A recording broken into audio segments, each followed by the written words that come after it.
दोस्तों मैं मिथिलेश फिर से एक नई स्टोरी के साथ में आप लोगों के बीच हाजिर हूँ। इससे पहला स्टोरी मैंने आप लोगों को सुनाया था, एक माँ बेटे की स्टोरी था जिससे आप लोगों ने बहुत प्यार दिया, उसके लिए बहुत बहुत धन्यवाद आप सभी को।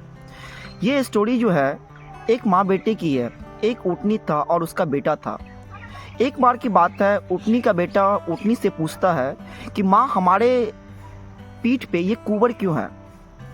उसकी माँ जो थी बहुत समझदार थी और अपने लोगों के लिए इसलिए है क्योंकि हम लोग रेगिस्तान में रहते हैं और हम लोगों को पानी पीने में बहुत प्रॉब्लम होती है। तो ये कुंवर इसलिए है कि ताकि हम अपने यानी कि पानी हम अपने लिए हम लोग स्टोर कर सके और जब भी हमें प्यास लगे तो हम अपनी प्यास को बुझा सके।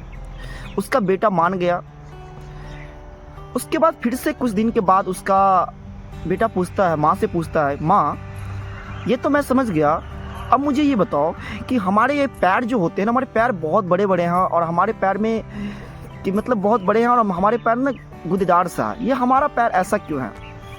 उसकी माँ समझाती है, बेटा देखो हम लोग रेगिस्तान में रहते हैं और रेगिस्तान में बहुत सारा रेत रहता है, बहुत सारा बालू रहता है और हमें चलने में परेशानी ना हो, हमें उससे बाहर निकलने में परेशानी ना हो, इसलिए हमारे पैर ऐसे होते हैं। उसका बेटा जो था ना इतना समझदार था ना कि उसकी मम्मी जो समझाती थी वो सब बातों को समझ जाता था।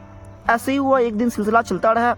एक दिन फिर से उसका बेटा पूछता है, माँ ये मुझे बताओ कि ये तो मैं समझ गया कि कुंवर हमारे ऊपर इसलिए है कि हम इसमें पानी स्टोर कर सकें, पैर हमारे इसलिए बड़े बड़े हैं ताकि हम रेगिस्तान को आसानी से पार कर सके और रेगिस्तान में आसानी से हम चल सके, लेकिन हमारे आँख पर ये बड़े बड़े बाल हैं, ये क्यों हमारे आँख पे बाल हैं।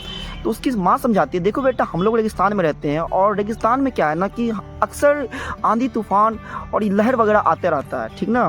तो इसी से प्रोटेक्ट करने के लिए हमारा आँख बड़ा बड़ा होता है, इसी से प्रोटेक्शन करने के लिए ना हमारे पास ये बड़े बड़े बाल होते हैं। अब समझिएगा उसका बेटा जो प्रश्न पूछता है, माँ ये तो मैं समझ गया तुमने जो कुछ भी बताया, लेकिन हम तो रेगिस्तान में नहीं है, हमें तो चिड़ियाघर में बंद करके रखा गया है। तो उसकी माँ समझाता है कि देखो बेटा दरअसल होता क्या है ना कि चीज़ों का सही जगह पे होना वो बहुत मैटर करता है। अगर रेगिस्तान में रहते हैं तो ये हमारा कुंवर, ये हमारी पैर और ये हमारे बड़े बड़े बाल हमें काम आते हैं। तो इसलिए चीज़ों का सही जगह पे रहना ये बहुत मैटर करता है। तो ये हमारा अनलक है कि हम इस चिड़ियाघर में बंद हैं। तो दोस्तों मैं इस कहानी के माध्यम से ये मैं आपको समझाना चाहता था कि कई बार हम लोगों के पास सब कुछ होती है, हमारे पास टैलेंट भी होता है, लेकिन उसको हम सही जगह इंप्लीमेंट नहीं कर पाते, वही चीज़ को हम अलग जगह पे इंप्लीमेंट कर देते हैं। तो चीज़ों का सही जगह पे इंप्लीमेंट करना that's a big deal. Okay, I hope that ये स्टोरी अच्छा लगा होगा और अगर ये स्टोरी अगर आप लोग को अच्छा लगा होगा तो इस स्टोरी को आप लोग जरूर शेयर करिएगा। धन्यवाद, तब तक के लिए आप लोग बने रहें।